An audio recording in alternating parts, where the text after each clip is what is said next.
Bonjour, vous avez été maltraité dans votre enfance? Êtes-vous condamné à maltraiter vos propres enfants?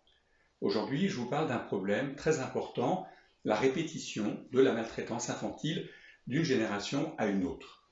On appelle ça la transmission intergénérationnelle de la maltraitance infantile. La maltraitance infantile, c'est un peu comme une pièce, elle a deux côtés. Le côté pile, c'est ne pas faire ce qu'on devrait faire normalement avec son enfant.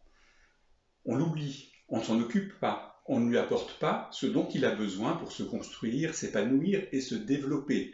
Nourriture, santé, hygiène, habillement, éducation, protection, amour, affection, disponibilité, c'est ce qu'on appelle la négligence.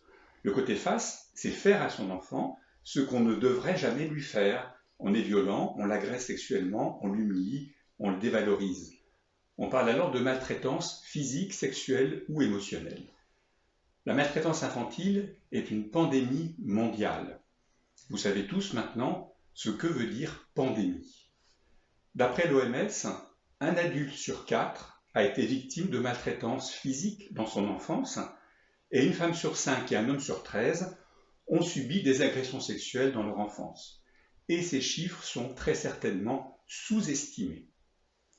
La transmission de la maltraitance infantile fait partie du cycle plus large de la violence qui montre que les enfants ayant subi de la violence ont plus de risques de devenir violents en grandissant, que ce soit avec leurs enfants, avec les autres ou avec leurs conjoints.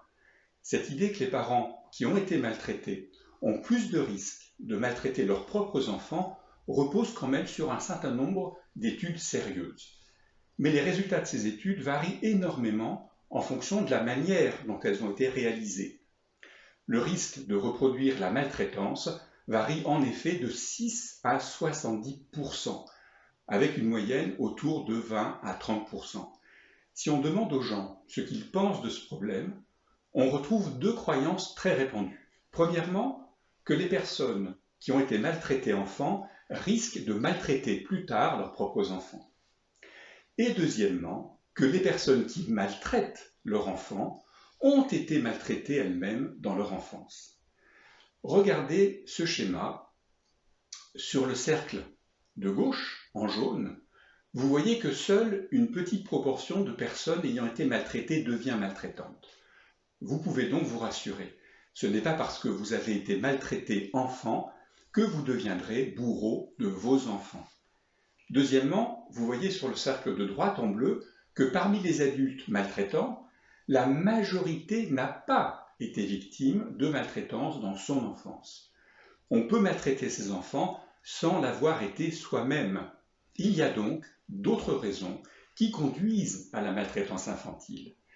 Et que sait-on des conséquences de la maltraitance infantile? Eh bien, nous savons maintenant qu'elle perturbe gravement le développement intellectuel et psychologique de l'enfant, sa santé physique et mentale et aussi sa vie sociale. Il est donc indispensable de trouver des moyens d'arrêter la maltraitance et de favoriser le bien-être des enfants et des familles. Et pour y parvenir, on doit d'abord comprendre ce qui favorise cette transmission intergénérationnelle. Alors, pour les courageux, voyons maintenant les principales théories qui permettent de mieux décoder ce phénomène complexe. Les premières recherches pour comprendre la transmission de la maltraitance d'une génération à une autre ont d'abord mis en cause la santé mentale du parent maltraitant.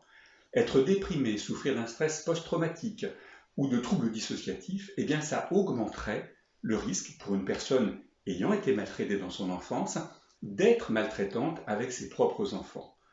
On peut le comprendre, notamment depuis qu'on connaît mieux les conséquences de la mémoire traumatique. Mais tous les parents maltraitants ne souffrent pas de ces maladies. Et chose encore plus surprenante, certaines études montrent que ces maladies pourraient au contraire protéger l'enfant de la maltraitance parentale. Car la personne qui en souffre va plutôt s'isoler, se replier sur elle-même et donc réduire les interactions avec son enfant. Moins d'interactions, donc moins de risques de maltraitance. 4 théories principales sont venues enrichir la compréhension de cette transmission intergénérationnelle. On sait tous que l'être humain apprend en observant les autres. Un enfant qui subit de la maltraitance de son parent risque d'en conclure que c'est quelque chose qui se fait, que c'est normal. Il croit que l'agressivité est une solution efficace et acceptable pour résoudre des problèmes ou des conflits. Il risque donc d'imiter plus tard le comportement de son parent maltraitant. Cette théorie de l'apprentissage social s'appuie donc sur la notion d'observation et de conditionnement. Maintenant, imaginez que vous parliez à quelqu'un et que la conversation s'envenime un peu. Si vous avez déjà vécu enfant des situations violentes, vous avez construit inconsciemment des règles et des schémas qui servent de filtre pour décoder et évaluer ce que vous êtes en train de vivre. Vous interprétez alors de manière erronée la voix, les mimiques et les attitudes de l'autre personne. Vous percevez tous ces signaux comme des signaux agressifs et vous attribuez à votre interlocuteur une intention hostile. Vous risquez alors de choisir une réponse qui sera liée à votre perception fausse. Vous allez par exemple décider de vous venger. Cette théorie du traitement de l'information sociale a surtout permis d'expliquer comment les personnes maltraitées interprètent de manière anormale ce qu'elles entendent et ce qu'elles voient. Même face à des provocations minimes, elles réagissent de manière très agressive, tout en étant persuadées que leurs réactions agressives sont tout à fait acceptables et qu'elles aboutissent à des résultats positifs. Vous voyez que cette théorie nous aide surtout à mieux comprendre la transmission de la maltraitance physique. La théorie de l'attachement, dont j'ai déjà parlé dans des vidéos précédentes, nous éclaire aussi sur cette transmission de la maltraitance.